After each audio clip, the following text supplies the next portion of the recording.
To a terror, we gotta talk. We gotta talk about this. About this right here. We gotta talk, bro. First of all, I'm trying to play these games, right? I'm trying to play Battlefield. I'm trying to play Indica. I'm trying to play By Sweet Carol. I'm trying to play all these games. And I'm liking them. I'm loving them a lot. These games are good. These games are freaking drowning my days. Until you showed up with this. I was trying to avoid being addicted to anything else. I normally try to play 3 games a week. I can't do 4. I cannot do 4. Let them go Onslaught. And this is my fault. This game was only $10. And I like these type of games. Roguelike, overhead, power-ups, and you get weapons along your way and stuff. But I was trying to avoid this. I was like, you know what? I got these 3 games right here. Let me try to play these. Let me try to study my mind up. But I love indie games. I love cheap indie games. I love cheap, addicting indie games that's worth your time, and that is this game. I hate you so much. This game was not supposed to be this damn fun, and if it was, I was supposed to balance my mind off it, but I couldn't. Every time I took a break from this game, I thought about coming right back to it. Even nights when I was sleeping, even nights when I piped my wife down. There was times when I thought about this even more. When I got up, she thought that I was trying to go somewhere else, but no, I was like, look, I'm right here by you. I'm playing this game. What makes matters worse is that now she's playing this shit, and she's rushing me to get done with this review so she can play it.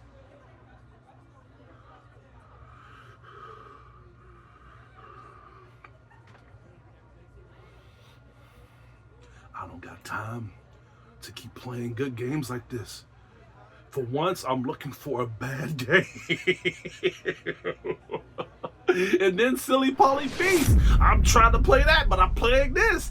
This game is so fun. This game, I'm trying not to twitch my eyes because when I do that, that creeps people out. This game is so good. This game mind-blowed me to the point where even after I was done, I still kept going. Pause on that. No pause. Y'all taking this for a full disclosure of how I really feel. Let's get on with this. That was a hell of an introduction. Let Them Come. It's a survivor roguelike action game developed by Tower Games. I'm gonna have to follow y'all from now on. The game begins. We are stranded in the middle of an endless space area filled with monsters. To survive against these endless alien swarms, to escape a hostile planet, players must automatically use their weapons to defend themselves while strategically choosing upgrades and power-ups to build powerful loadouts, with the ultimate goal being to survive long enough to call the orbital nuke to escape.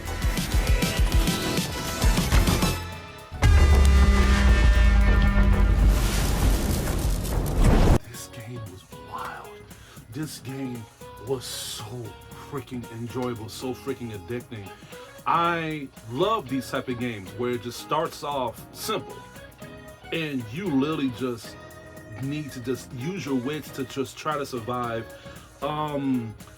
I haven't played a game like this where it's an overhead roguelike game and you're just going and getting collectibles and just getting power-ups and upgrades for your character so you can survive these waves of enemies. I haven't played a game like this since Jordan Slayer Hordes of Hell. But damn, I wasn't expecting myself to be this addicted. I've already spent like over like what, like 60 hours in this game. This game has took most of my week than any other game that I just mentioned, and that should be saying a lot. But let's be fair here. Indie games is killing it this year, dude.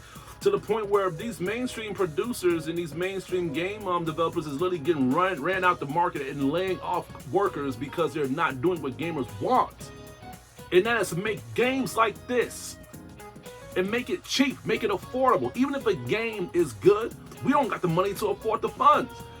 But with this game, this is actually the cheapest I've ever bought a game. And the most fun I've ever had playing a game like this year. Am I dead right now? Am I this doesn't feel right. This doesn't feel right. I don't know. This game doesn't have a story. The game starts off by you just pressing the play button, choosing a weapon, choosing a character, and then all of a sudden you're in this pit trying to find certain answers of what's around you. So by that happening, you come across these enemies that's trying to kill you each time you level up by getting these power-ups and getting these, you know, like these new boosters to help you get stronger. So does the enemies. I like that. The stronger you get, the more ways the enemies is going to come at you. But at the same time, it's more focused on on a strategic psychology level of your own endurance. How good is you leveling up your character? If you're leveling up your character well, then you should be able to overcome all these enemies that's getting stronger. But if you're not hitting hard enough, if these enemies is overwhelming you, then you are going to fucking pay for it.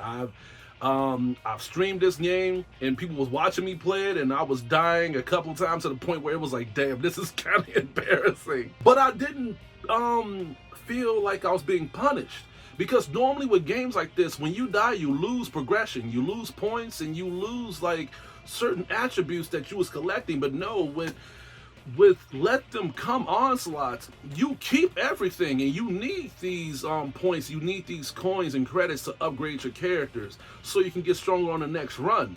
They don't want you to get stressed out, they don't want you to hate the game, they just want you to have fun with the $10 that you spent. And by this game being that in depth when it comes to you having fun, I love the atmosphere of this game. Normally when I play games like this, the latest game I played was Jordan Slayer. You start off in a pit, you have side missions, just like this game. You start off in an area and you have side missions, but unlike Jordan Slayer, you're in this one area. So there's not like different levels in the stage. You're just stuck in this one area, and then when you only have like 2 minutes left, then a boss comes. And I thought that was good. I thought that was a good change of pace from the other games that I've been playing. And above all, it kept me on edge, especially when I only had like 2 minutes to fight the damn boss. But that's what it comes in with you thinking to yourself, are you strong enough to overcome the main enemy that's in your path? This game, each time I do a run, I keep guessing. I keep thinking to myself, do I got the right weapon? Do I got the right power up? Do I got the right upgrade? Do I got the right mindset to do this? This game will have you thinking a lot, man, and I don't mind it at all. I feel like by a strategic survival game like this, even if it doesn't punish you for you dying, it still keeps you coming, bro. And that's what the addiction of the side of this game comes in. Even though you don't lose things, you keep coming back for more so you can keep gaining things. You don't lose stuff, you gain things. You don't be in an aspect level of you dropping stuff, you collect things. That's what I like about a game like this, is the fact that, let's just face it here, we are focusing on the aspect where a lot of games is beginning to be Souls-like games. There's like a Souls game that comes out every month now. That's how bad these developers is. These mainstream developers, even some indie developers is doing this too, where they're going to the aspect of challenging players by losing things. But you got people like me that don't got time like that. I don't got time to waste hours of progressing through a game, and then if I fall off a cliff, or if I accidentally die, or if a data gets corrupted, and all my progression is gone. Fuck you for doing that shit. You want to make it challenging? Make the boss harder. You want to make the game more impactful for people to keep going? Give us more varieties for us to keep going instead of us being punished whenever we make a mistake. This game stayed away from all that shit, and it focused more on the narrative of us having a breath of fresh air from all that bullshit. And I can't thank it enough, man. I can't thank it enough. This game enemies is pretty entertaining.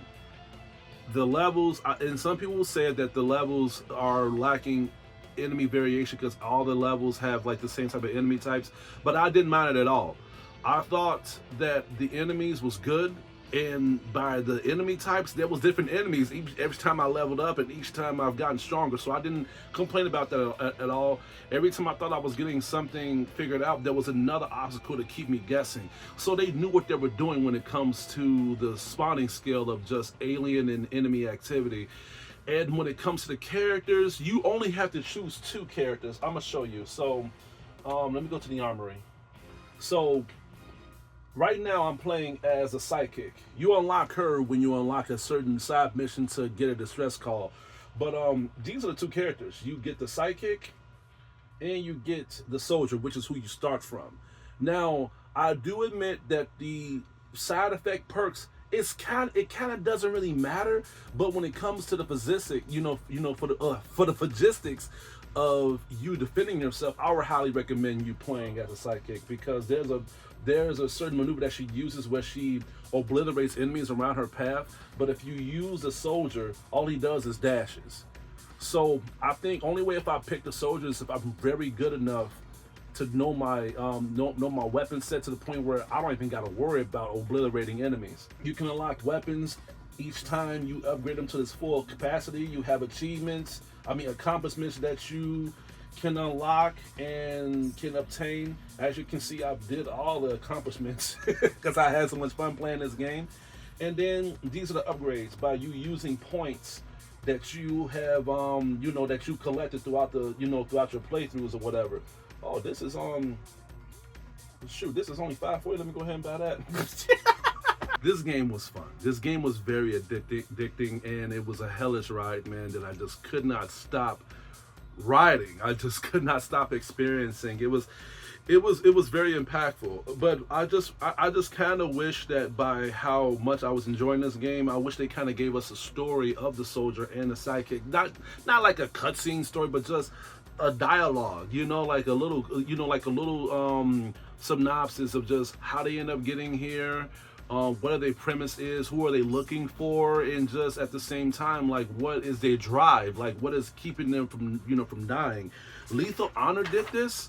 Lethal Honor was another roguelike game that I played, but you lose progression if you die, so I can't really use that comparison of how much I enjoyed it. But it had a good story that kept me going.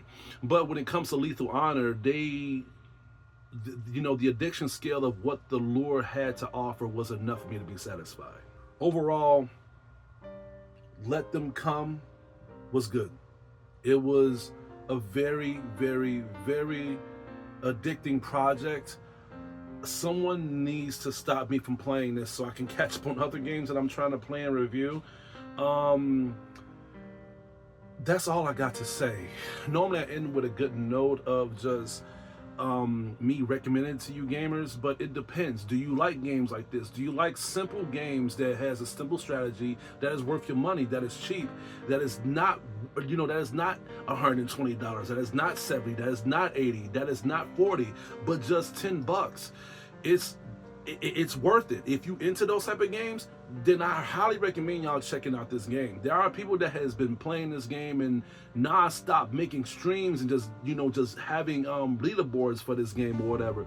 I'm gonna try that out, and if y'all want me to stream more of this game, please let me know. But I hope y'all don't, because I still need to catch one other games. I'm gonna have to give Let Them Come Onslaught an A.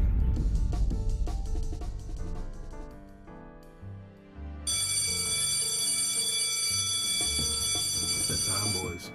Anyway, that's all I have to say for today. Please stay tuned for upcoming game reviews and videos headed your way. This is Jigo, your critic teacher, and I hope you all have a good day.